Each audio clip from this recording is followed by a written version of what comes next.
The night the blizzard hit Ridgemont, Ohio, wind chill dropped to 38 below zero. Roads closed, power went out, the whole town went dark. And on a dead-end street called Maple Terrace, a 72-year-old black grandmother heard 3 heavy knocks on her front door. She opened it. Standing on her porch were 5 Hell's Angels bikers. Leather cuts, tattoos up their necks, snow caked on every inch of them. One was bleeding. Most people would have called the police. Irene Wilson invited them inside and made them soup. She gave them her blankets, her dead husband's coat, her last bit of food. She had no idea that the man standing at the front of that group was worth more than her entire zip code. And what happened the next morning? That's the part that changed everything. Man, she didn't hesitate, and that says everything. Let's get into it. But before we get to that night, you need to understand something first. You need to know who Irene Wilson really was, and why she had every reason in the world to keep that door shut. Ridgemont, Ohio. Small town, about 2 hours southeast of Cleveland. The kind of place that used to mean something. Back in the 70s and 80s, Ridgemont was a steel town. Good jobs, full churches, families on every porch in the summer. You could raise kids there and feel proud about it. But then the plant closed. And then another one closed. And slowly, year after year, people started leaving. By the time this story takes place, Ridgemont had lost nearly half its population. Main Street was mostly boarded up storefronts and dollar stores, the kind of town people drive through without stopping. And right in the middle of it, on a quiet, dead-end street called Maple Terrace, lived Irene Wilson, 72 years old, retired school cafeteria worker, widowed. Her husband Earl passed away 11 years ago. Complications from a factory injury. The plant had already shut down by then. His disability checks barely covered his medications at the end. Irene held his hand in that hospital room and promised him she'd be okay. She kept that promise. Mostly. Irene lived alone in the same small 2-bedroom house Earl bought in 1979. He built the back porch himself, his hands, his lumber, his weekends. She never changed a thing about it. Every morning, Irene was up by 5:15. Not because she had to be, just because that's who she was. She'd make coffee in the same percolator she'd had since 1989. She'd feed the 2 stray cats who showed up on her porch years ago. She named them Bishop and Deacon. Then she'd sit at the kitchen table, read her devotional, and talk to Earl's photo on the mantel. "Storm's coming, baby," she told him that week. "Big one this time." Now let me tell you about Irene's situation, because it matters. She lived on a Social Security check, $1,143 a month. That's it. That was everything. Her roof had been leaking since last spring. She had 3 buckets lined up in the attic to catch the drips. Every time it rained, she emptied them and put them back. She owed $2,200 on a medical bill from a fall last October. Slipped on the front steps. Bruised her hip bad. Went to the ER because she couldn't stand up. The bill came 3 weeks later, and she put it in a drawer because looking at it made her chest tight. Her furnace broke in November. The repair estimate was more than she could afford, so she heated the house with a kerosene space heater and the oven. Door cracked open, low heat running all night. She wore 2 sweaters and a quilt to bed most nights. She taped plastic sheeting over every window to keep the drafts out. The tape was peeling in the kitchen. She kept pressing it back down. But here's what you need to understand about Irene. She never complained. Not once. Not to her neighbor Patrice, not to the Fletcher family down the street, not to anyone. It wasn't denial. It was something deeper than that. Irene believed, truly, all the way down to her bones, that you make do with what you have. And while you're making do, you find a way to help somebody else. That was her code. That was her religion, really. She watched the Fletcher kids after school 3 days a week so their mama could pick up a second shift at the warehouse. She didn't charge a dime. She left foil-wrapped plates of food on porches when she knew someone was going through it. Didn't knock, didn't wait for a thank you.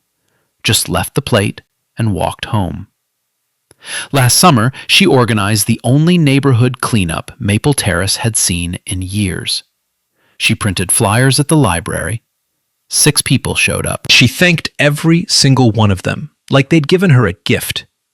That was Irene, invisible to the town council, invisible to the system, forgotten by the church she attended for 40 years. It merged with a parish 25 minutes away, and she couldn't make the drive in winter. She didn't have the internet. She didn't have a cell phone plan with data. She had a landline, a radio, and a TV with 3 channels.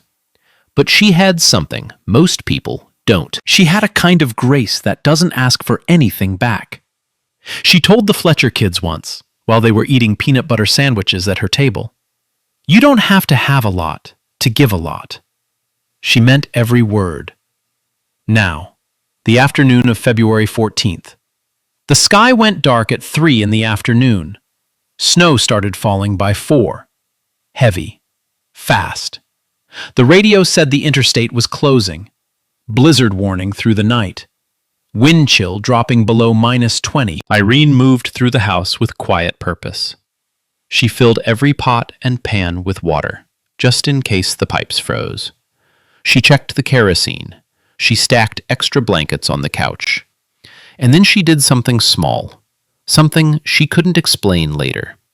She walked to the hallway closet, pulled out Earl's old hunting coat, brown canvas, wool-lined, still smelled like him after all these years. She laid it across the arm of the couch. "Just in case somebody needs it," she whispered. She didn't know why she said it. She would understand by morning. Now, here's where the night takes a turn nobody, especially Irene, could have predicted. By 7 o'clock, Ridgemont was buried. Snow came down so thick you couldn't see the house across the street. Wind was screaming through the power lines, trees cracking under the weight of ice. Then the power went out. The whole east side of town went dark. Just like that.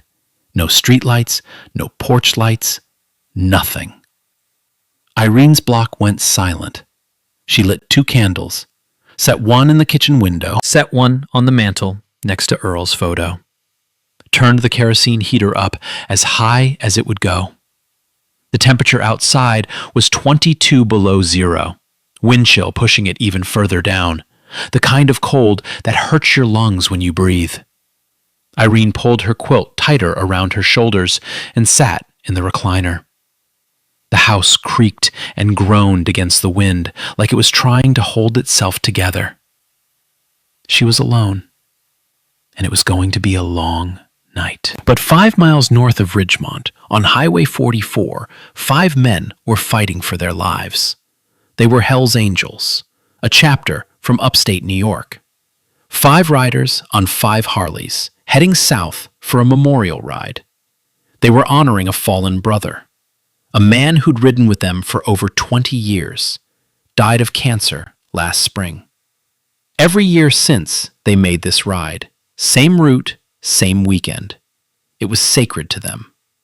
The leader of the group was a big man, 56 years old, silver beard, broad shoulders, wrap-around glasses, hands like catcher's mitts. His name was Garrett. Riding behind him were Colton, Danny, and 2 others.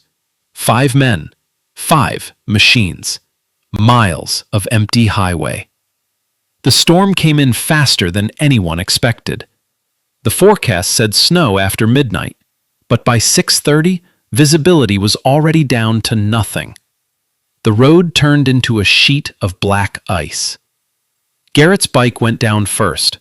The front tire caught a patch of ice, and the Harley slid sideways, 800 pounds of metal skidding across frozen asphalt. He went down hard, rolled twice, got up slow. The others stopped. Two of the bikes wouldn't restart in the cold. Engines flooded, batteries drained.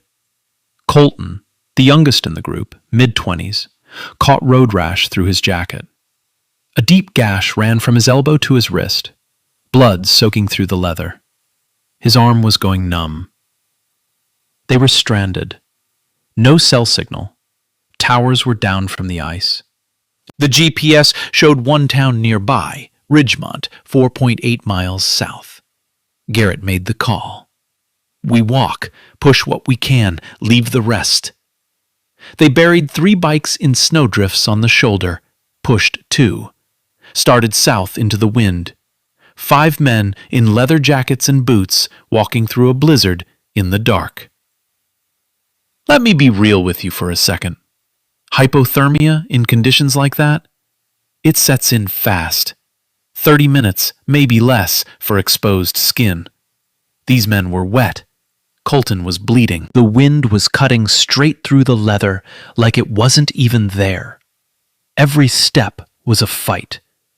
Garrett kept them moving. He walked at the front, kept turning around, counting heads. Nobody sits down, he told them. Nobody stops. You stop, you die. It took them almost 2 hours to reach the edge of Maple Terrace. When they got there, every house was dark, either empty or locked up tight, people hiding from the storm behind closed doors. They knocked on the first house. No answer. Knocked on the second. A curtain moved. Then nothing. One of the guys cursed. Colton was shaking so bad he could barely stand. Danny's feet were going white. They were running out of time. Then Garrett saw it. At the end of the block, one small flickering light. A candle in a window. The only light on the entire street. Irene's house. He walked up the porch steps. His boots were caked in 2 inches of ice. Every joint in his body was screaming. He knocked. 3 heavy knocks. The screen door rattled. Inside, Irene heard it. She froze, set down her coffee cup, looked at the door, looked at Earl's photo. She picked up the flashlight from the kitchen counter, walked slowly to the front door, put her hand on the knob, took a breath, opened it. And what she saw, 5 enormous men, leather vests, Hell's Angels patches on their backs, beards, tattoos, snow crusted on every surface of their bodies. One of them was bleeding through his sleeve. 5 white bikers on a black grandmother's porch in the middle of the night.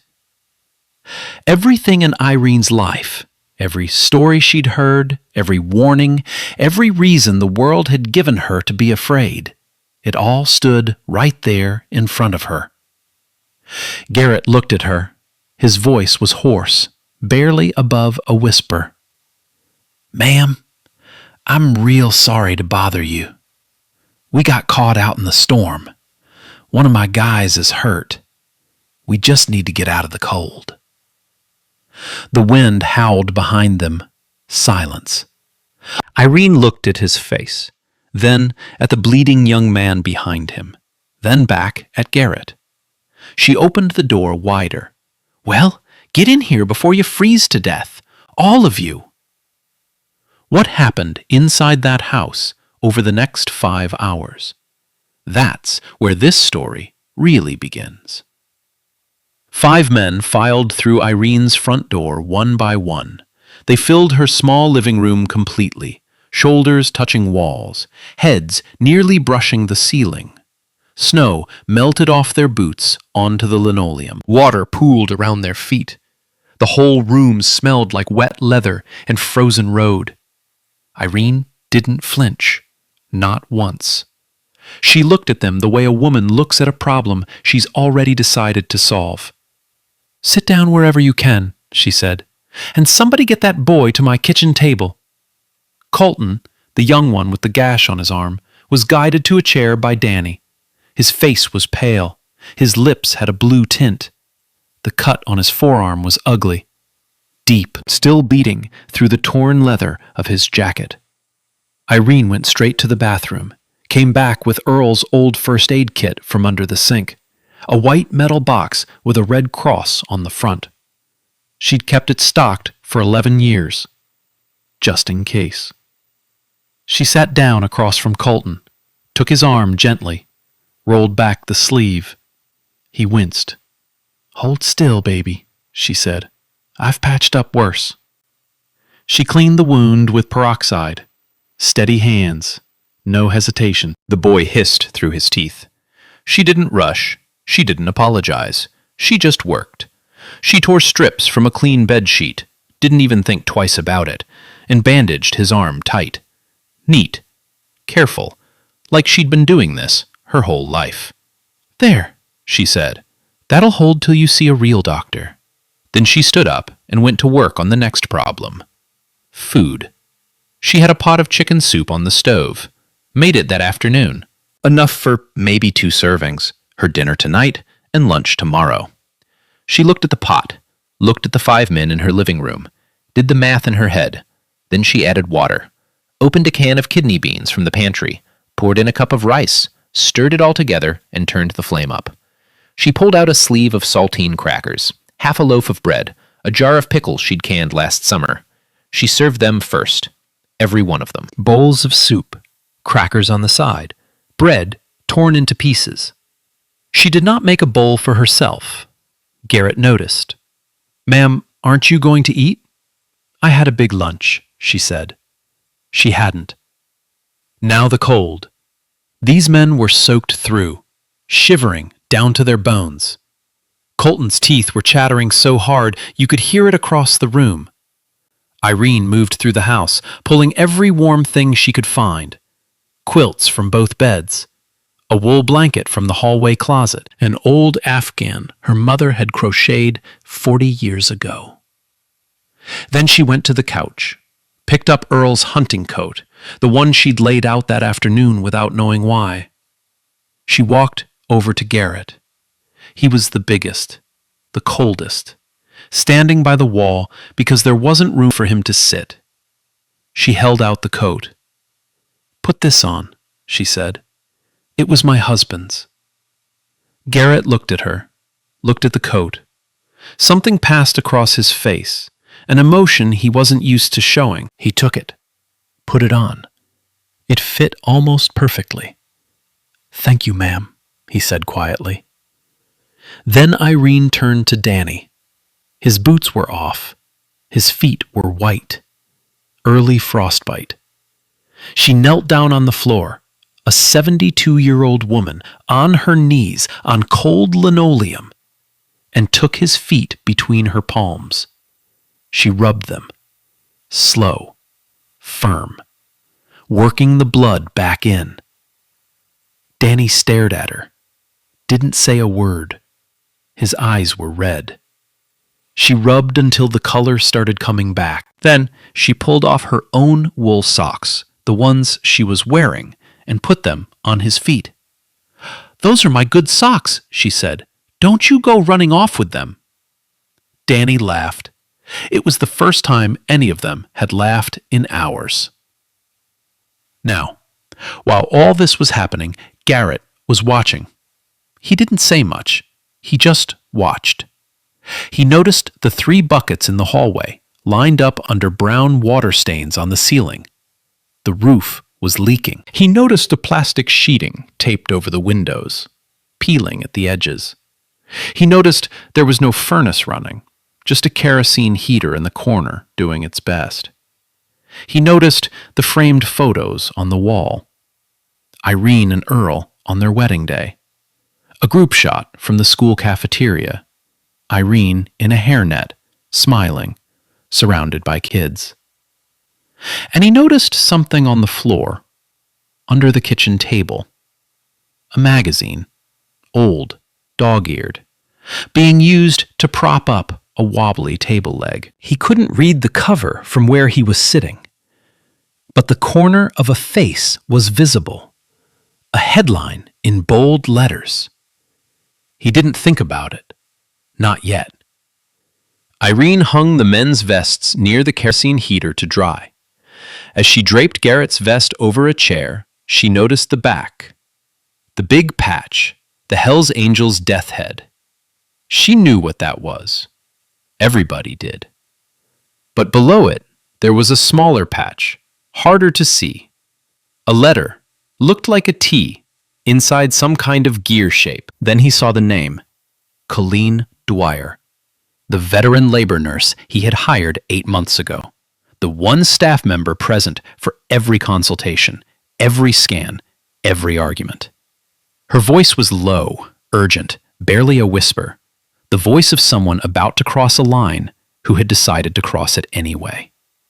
Mr. Bellamy, that woman who came to the gate this morning, I heard every word she said to Dr. Caldwell. She described your wife's condition with more precision than anyone on this team. A silence settled over the room. Not awkward, just honest. Garrett looked at her and nodded. Something connected between them in that moment. Two people who understood what it meant to keep going after you've lost someone who made the world make sense. Danny showed her a photo on his phone. His daughter, 5 years old, blonde curls, missing a front tooth. Colton talked about his mom, lived alone in Pennsylvania. He called her every Sunday. Irene listened to every word like it mattered, because to her, it did. That's who she was. The kind of person who made you feel like what you said was important. By 1 a.m, the men were asleep, stretched out on her floor, her couch, her recliner. 5 massive men crammed into a tiny living room, wrapped in quilts and afghans. Irene didn't sleep. She sat at the kitchen table, kept the kerosene heater going, watched the candle, listened to the wind, made sure the house stayed warm. She kept watch over 5 strangers like they were her own family. At 3 a.m, she stood up, quietly, went to the kitchen. She took the last of her flour, the last of her sugar, a little bit of buttermilk, and she made biscuits, homemade, from scratch, on the gas stove at 3 a.m. in the middle of a blizzard. She set them on a plate, covered them with a clean towel, put them on the counter for morning. Then she sat back down and waited for the sun. Okay, wait. Hold on. I need to pause right here. This woman gave away everything she had. Her food, her blankets, her husband's coat. And she's baking biscuits at 3 a.m. for strangers? Bro, if that was me, I don't know if I could do that. Real talk. When the sun came up, the storm was over. But what Garrett did next, that's when Irene realized this was no ordinary group of bikers. Morning light came through the plastic-covered windows, soft, golden. The wind had stopped, 2 feet of snow on the ground, but the sky was clear for the first time in 14 hours. The men woke up one by one, stiff, sore, blinking in the light. And then they smelled it. Coffee. Irene's last can of Folgers and biscuits, warm, golden, sitting on a plate with strawberry preserve she'd canned last summer.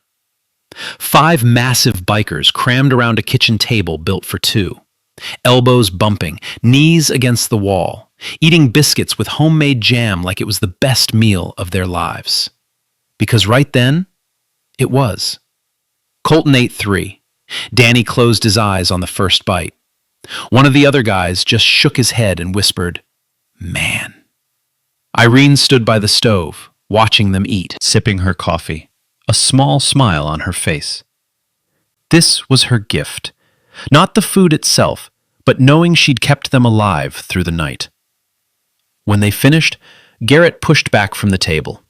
He reached into his vest, dry now from hanging near the heater, pulled out a thick fold of cash, hundreds, at least $1,500. He set it on the table. "Ma'am, this is for everything you did last night. Please take it." Irene looked at the money, didn't touch it. She pushed it back across the table, slow, steady, no hesitation. "Put that away," she said, firm, not angry, just clear. "I didn't help you for money. I helped you because you needed help. That's the beginning and the end of it." The room went quiet. Garrett stared at her. His eyes got wet. Just for a second. He blinked it away, the kind of man who hadn't cried in front of anyone in decades. He nodded, put the money back. Then he did something none of his men expected. He pulled out a small notebook from his inside pocket. Not a napkin, a leather-bound notebook. Dark brown, gold-edged pages. The kind of thing you'd see in a boardroom, not on a biker. "Can I have your name, ma'am?" "Irene Wilson." He wrote it down. Careful, deliberate. Asked for her address. Irene laughed. "Honey, you don't owe me a thing." "Just in case I want to send a thank you," he said. She gave it to him. He wrote it down. Closed the notebook. Slipped it back in his jacket. Before they left, the men did something that surprised her. They helped. 2 of them cleared the snow off her porch steps. Garrett salted the walkway with rock salt from a bag by the house. Danny noticed the broken hinge on her screen door, sticking for months, and fixed it with a multi-tool from his pocket. Didn't ask, just did it. Colton was the last one out. He stopped, turned around, squeezed Irene's hand, his bandaged arm still wrapped in her bedsheet strips. "You remind me of my grandma," he said, voice cracking. Irene patted his arm. "You call your mama when you get home. You hear me?" He nodded. Couldn't speak. Walked out. She stood in the doorway and watched them go. 5 figures in black leather walking through white snow, getting smaller until the road curved and they disappeared. Irene went back inside, closed the door, sat at the kitchen table, finished her coffee. Alone. For about 2 weeks, nothing happened, and Irene figured that was the end of the story. She was wrong. Life went back to normal. The pipes survived. The roof still leaked. The buckets went back in the attic. Same routine. Same quiet days.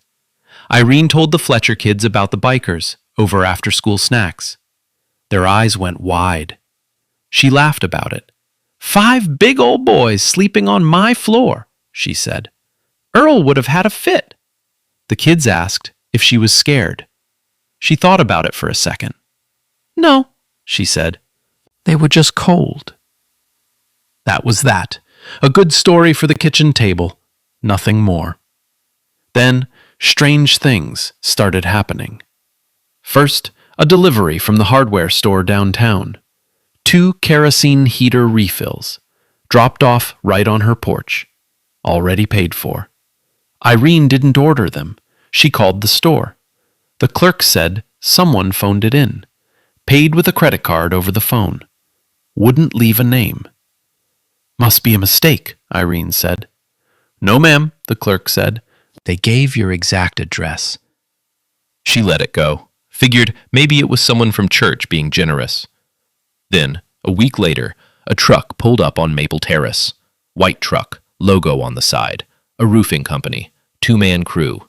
They knocked on Irene's door and told her they'd been contracted to do a courtesy inspection on her roof. Irene stood in the doorway with her arms crossed. Contracted by who? The foreman checked his paperwork, flipped a page, ran his finger along a line. Client is listed as Trident Holdings. Irene frowned. Never heard of them. That's all I got, ma'am. They just want us to take a look. No charge to you. She was suspicious, but the roof was leaking. Had been for months, so she let them up. They took photos, measured, made notes, thanked her, and left. That evening, Irene mentioned it to her neighbor Patrice over the fence. Trident Holdings, Patrice said. That sounds like one of those big investment companies. Irene waved it off. Probably some kind of scam. But something nagged at her that night. She went to the kitchen, looked at the wobbly table, bent down, and pulled out the old magazine she'd been using to prop up the leg. She held it up, looked at the cover for the first time in months. America's most unconventional CEOs. A row of small photos along the bottom. Faces she didn't recognize. Names she'd never heard. She stared at it for a moment. Something flickered at the edge of her mind. Something she couldn't quite reach. Then she shook her head, put the magazine back under the table leg, and went to bed. And then, one morning, 3 weeks after the blizzard, a black SUV pulled up on Maple Terrace, and everything Irene thought she knew about that night changed. It was a Tuesday, just after 10 in the morning. Irene was washing dishes at the kitchen sink when she heard it. An engine, low and heavy. Not the kind of car you heard on this street. She looked out the window. A black Cadillac Escalade with tinted windows was parked in front of her house. Brand new. Chrome wheels, still shining like it just rolled off a lot. Neighbors noticed. Patrice came to her front porch. The woman across the street pulled back her curtain. A car like that on Maple Terrace meant something. And it was never good news. 2 men in dark suits stepped out of the back seat. They stood by the car, hands folded, sunglasses, like the Secret Service. Then the front passenger door opened, and a man stepped out. Tall, broad shoulders, clean-shaven, silver hair cut short, wearing a tailored charcoal overcoat and polished shoes. Irene didn't recognize him. Not at first. He looked like he'd just walked off the cover of a business magazine. And in a way, he had. He walked up her porch steps, same steps he'd climbed 3 weeks ago, caked in ice, half frozen to death. This time, his shoes were dry. His back was straight. His face was calm. He knocked. 2 knocks. Gentle this time. Irene opened the door, looked at him, looked at the Escalade, looked at the suits standing by the car. Then she looked back at his face. Something clicked. The eyes. She recognized the eyes. "Well, I'll be," she said slowly. "The biker." Garrett smiled. "Yes, ma'am." He stood there in her doorway, the same doorway where he'd stood, shaking and half dead, 3 weeks ago, and he introduced himself properly. His full name was Garrett Sullivan. He was the founder and CEO of Trident Holdings, a logistics and infrastructure conglomerate based out of Columbus, Ohio. He started the company at 29 years old in a rented warehouse with 2 employees and a used truck. 26 years later, that company was worth $2.8 billion, 4,000 employees across 6 states. Garrett Sullivan was one of the most powerful businessmen in Ohio, and 3 weeks ago, he was freezing to death on Irene Wilson's porch. Irene's eyes went wide. She looked at the Escalade again, then the suits, then back at Garrett. "You're telling me you're some kind of CEO, ma'am." He said it simply. No flash, no ego. But that night, I was just a man who was freezing to death. And you saved my life. Irene put her hand on the doorframe, steadied herself. Her mind was racing. The memorial ride, his brother, the fallen one they were honoring, had been a lifelong Hell's Angels member. Died of cancer last spring. Every year since, Garrett rode with the chapter. Same route, same weekend. No bodyguards, no Escalade. Just leather and the road. That's who he was on that night. Not a CEO, just a brother honoring a brother. But now, standing in her doorway in a charcoal overcoat, the other side of him was showing. And suddenly the pieces started falling into place. The patch on his vest, the small T inside a gear shape. That wasn't a biker patch. That was the Trident Holdings logo. Irene had looked right at it and hung it by the heater to dry. The leather notebook, dark brown, gold-edged pages. That wasn't a journal. That was his daily planner. The kind a man carries when his schedule runs a 4,000-person company. The way he said, "Yes, ma'am," The way he took his boots off at the door. The way he folded the quilt she gave him. The way he silenced his guy with a look when feet went on the couch. That wasn't just politeness. That was discipline. The habits of a man who ran boardrooms for a living. And the magazine. The one under her kitchen table, propping up the wobbly leg. America's most unconventional CEOs. His face was on that cover. She'd been using it to level her table for 6 months. Irene stared at Garrett. Then she started to laugh. Not a polite laugh, a deep, full, surprised laugh, the kind that shakes your whole body. "I used your face to keep my kitchen table from wobbling," she said. Garrett laughed too. Hard. The suits by the car looked at each other, confused. The ice broke completely, but then Garrett got serious. He stepped inside, sat down at her kitchen table, the same chair, the same spot where he'd eaten her biscuits 3 weeks ago. He looked around the room, at the buckets, the plastic windows, the kerosene heater doing the work of a furnace that didn't run. Then he looked at Irene. "Ms. Wilson," he said, "I've sat in boardrooms with people who had every advantage in the world. Money, power, resources, and most of them wouldn't have opened that door." He paused. "You had every reason not to, every single one. And you didn't just open it.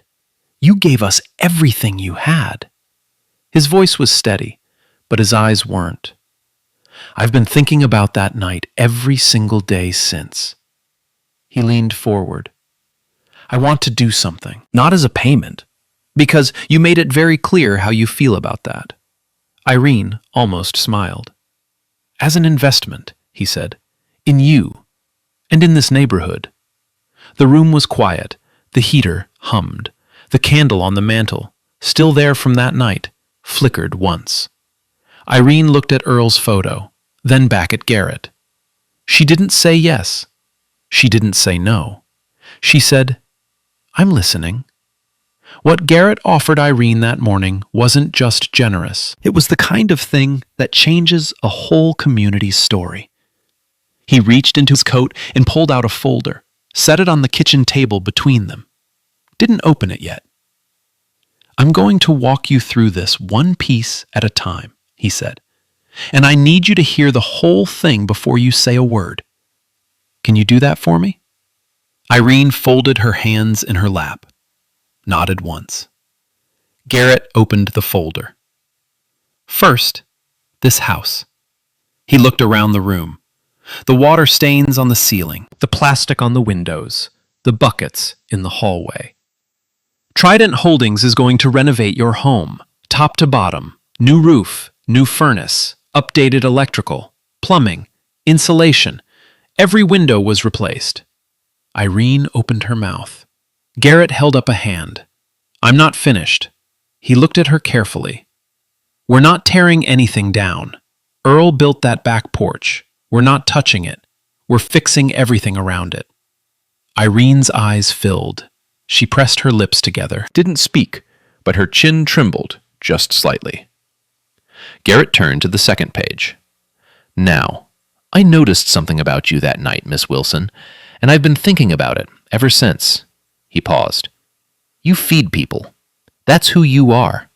You made soup for 5 strangers out of almost nothing. You left plates on your neighbors' porches. You fed those kids after school. Feeding people. That's your thing." Irene said nothing, but her hands tightened in her lap. "2 blocks from here, there's a vacant storefront. Used to be Ridgemont Hardware. Been sitting empty for 3 years. Irene knew the building, passed it every time she walked to the corner store. Dusty windows, faded sign, weeds growing through the sidewalk cracks out front. Trident's charitable foundation is going to convert that building into a community kitchen and meal program. Full commercial kitchen, tables for 40, open 5 days a week." He looked at her. "And you're going to run it." Irene blinked. "Me?" "You. Head of operations, paid position. You'll have a staff of 5, all hired from this neighborhood. We'll cover everything. rent, utilities, equipment, food supply for the first 3 years. After that, we transitioned to a sustainable model with local partnerships. Irene stared at him. Her mouth was slightly open. No words came out. Garrett turned another page. Third, this street.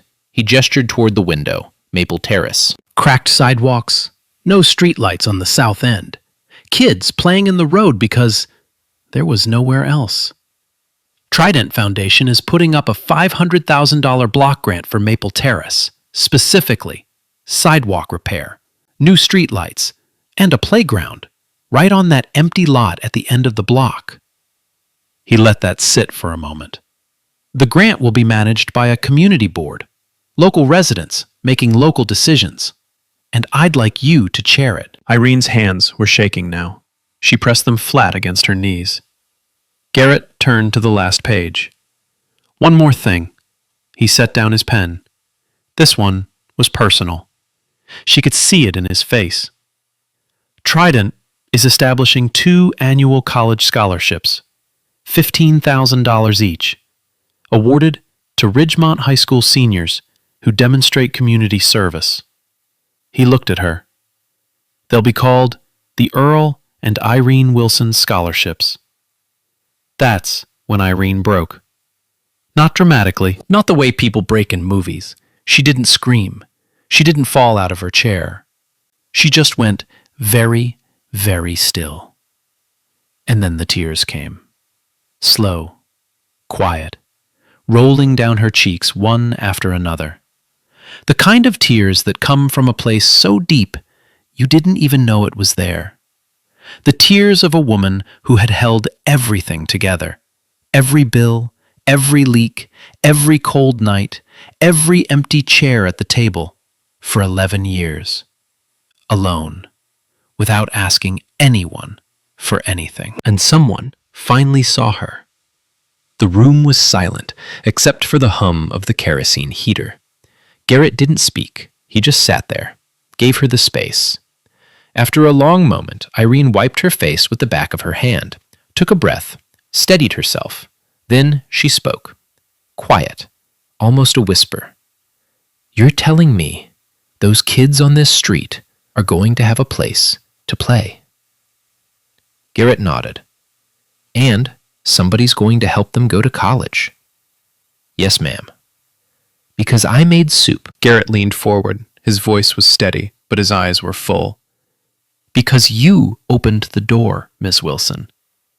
Another silence, longer this time. Irene looked at Earl's photo on the mantel, looked at it for a long time, like she was telling him something, like she was asking permission. Then she looked back at Garrett. Can I name the kitchen after Earl, too? Garrett didn't hesitate. You can name it whatever you want.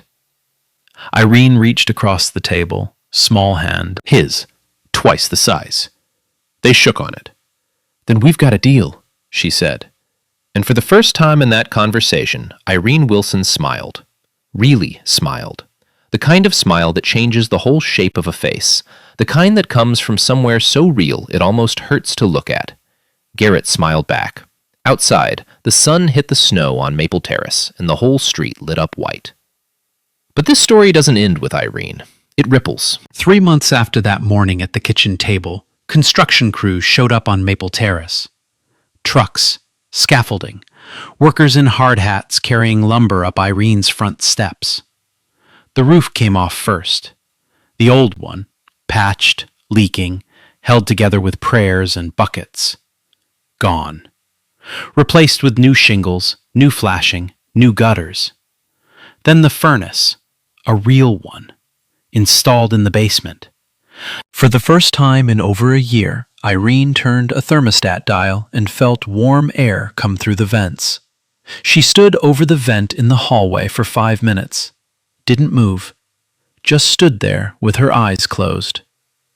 New windows went in, double-paned, no more plastic sheeting, no more tape peeling off in the middle of the night.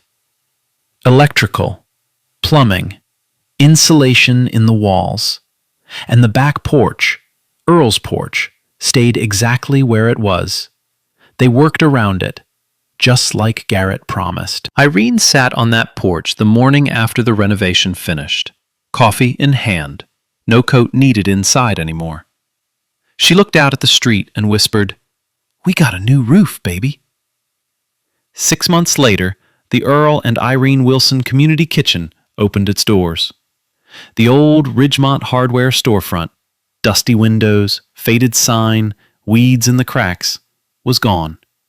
In its place stood something alive: fresh paint, warm lighting, tables for 40. A commercial kitchen with steel counters and a 6-burner stove that made Irene's eyes go wide the first time she saw it. A sign hung above the front door, hand-painted, simple: The Earl and Irene Wilson Community Kitchen. Irene was there at 6 a.m. on opening day, wearing an apron that said head chef, even though she told everyone she was just warming things up. 200 people came through that first day. Single mothers from the East Side who hadn't sat down for a meal in weeks. Elderly folks who hadn't eaten with company in months. Teenagers who came in after school because it was warm and somebody actually asked how their day was. Local news showed up. Camera crew, reporter. They asked Irene how it felt. She said, "It feels like Tuesday.